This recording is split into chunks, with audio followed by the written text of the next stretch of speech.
Welcome to the sunny shores of Cape Cod. It's another beautiful night for baseball, and the Bourne Braves are back in action.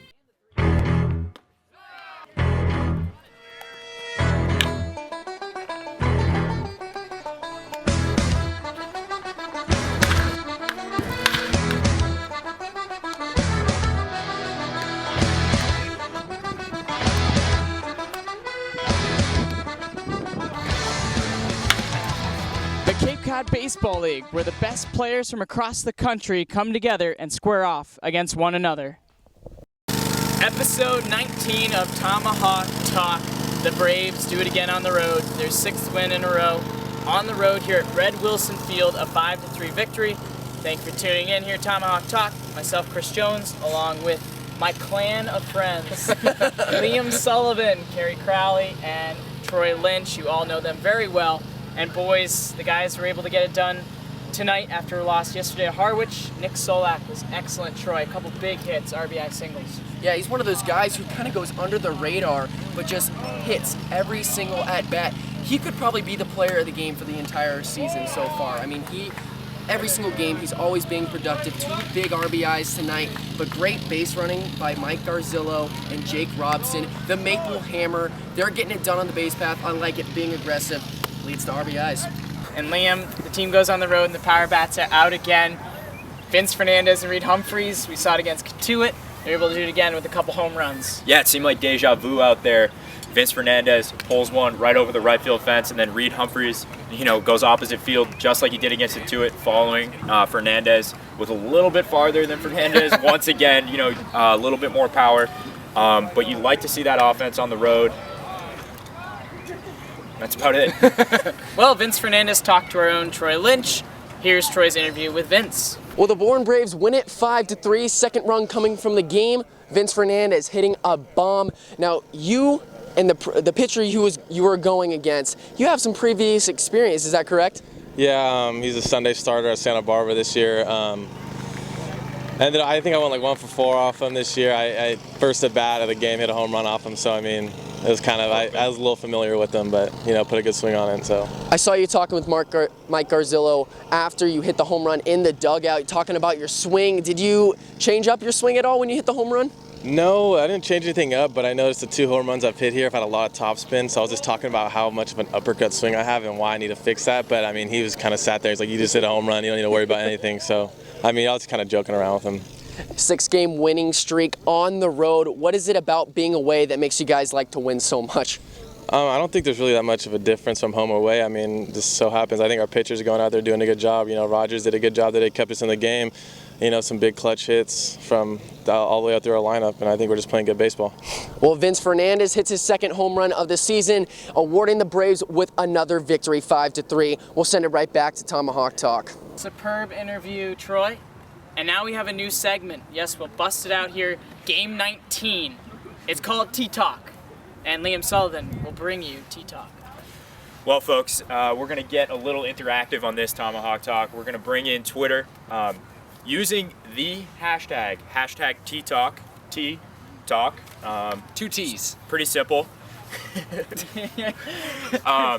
But we want to know, for all of you at home, what should closer Austin Conway's new nickname be? We, the Tomahawk Talk crew, or may I say I, dubbed Conway the Hammer, coming in for the 9th inning. It's hammer time, that kind of a thing. But we just got word that we're going to be calling Jacob Robson the Maple Hammer. the Maple Hammer. Love it. Which you can't substitute. You can't substitute. It's short for Maple. It's long for me. Long for Maple. It's a shorter version of Maple. Anyway, Hashtag either way, Conway cannot go on with the nickname the Hammer. We need a new one, so we're going to you, our viewers, everyone at home, tweet back at Bourne Braves using the hashtag T-Talk. Let us know what you think the new nickname should be. So, from our second favorite segment to our first favorite segment, players of the game. Liam, I'll let you lead off. Big Liam episode. Yeah, I like it. I'm on the hot seat. I'm going to go with Nick Solak once again, just continuing to get it done from the front of this lineup. He's the producer. He's the energizer at the top of the lineup. He gets on base. Everyone else follows through. Tonight, he was the one getting the RBIs, so a little different tonight, but you love what you see out of him. He's a gamer, comes out, competes every single night at the ballpark. Gary? I'll go with Brian Servant tonight. It's not often you see chemistry between the pitcher and the catcher in Summer League Baseball, but Josh Rogers and Brian Servant clearly had it. After a summer in 2014 in which Servant worked with Rogers quite frequently, you could tell that they were on the same page tonight. And oh, by the way, Brian Servant, a great two-way player at the plate, had a sac fly his first time up, reached base on 3 separate occasions, 2 singles, including 1 through the right side. Also took one for the team off the elbow. It was actually off the hip. I have footage of that. We're going to show you that. But the elbow. Okay, all right, I'm sorry. I'll do my player of the game, okay? My player of the game, Karen Klein. Who's that? Bourne Braves personal trainer. She was on fire tonight. The Braves, they were getting burnt. Like, they were getting hurt sometimes, but Karen was always on the scene. She was ready. She knew what to do. Karen, great performance tonight. The Braves get 12 hits, and you don't take Joe Lincoln if you're not taking a player? Joe Lincoln, he did his job, and so did the rest of the coaches. You're not going to take anything away from him. Put the lineup together. He did. Which was exceptional. Phenomenal lineup. Exceptional. Joe Lincoln. My player of the game could go with the mayor. Love it. Could go with Austin Conway, even though he didn't have his best stuff. He was able to get the save. Yep, 4 outs in.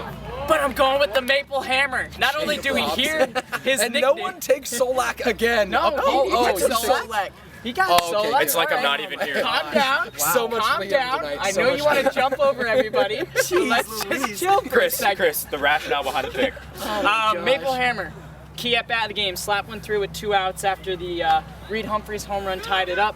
He steals second. Solak drives him in right after that. The speed of Robson, you just can't measure that. And he's able to score the lead run. Yes, they were able to tack on one more, but I just feel like them being able to get that run that inning, it settled down Rogers, it settled down the bullpen, they had their lead, and when the bullpen has a lead, they lock it down. So that's my player of the game. That's a good pick. Good So, Actually, it's so please apologize for Liam jumping all over him. it's not on me. But. That will do it for episode 19. And tomorrow's a very special episode. Let's go. It's episode 20. From Spillane Field. Get fired up. The gem of the Cape League will be live from Spillane tomorrow night. Hopefully, it'll be 7 in a row on the road for the Braves. So we'll talk to you tomorrow. For my crew, I'm Chris Jones. See you tomorrow night. And makes the catch for the final out of the ball game. Ball game over. Bravos win. Fastball off the outside corner, gets away from the catcher Logan Ice. Here comes Garcillo. He scores the winning run. The Braves take it 4-3 on a wild pitch.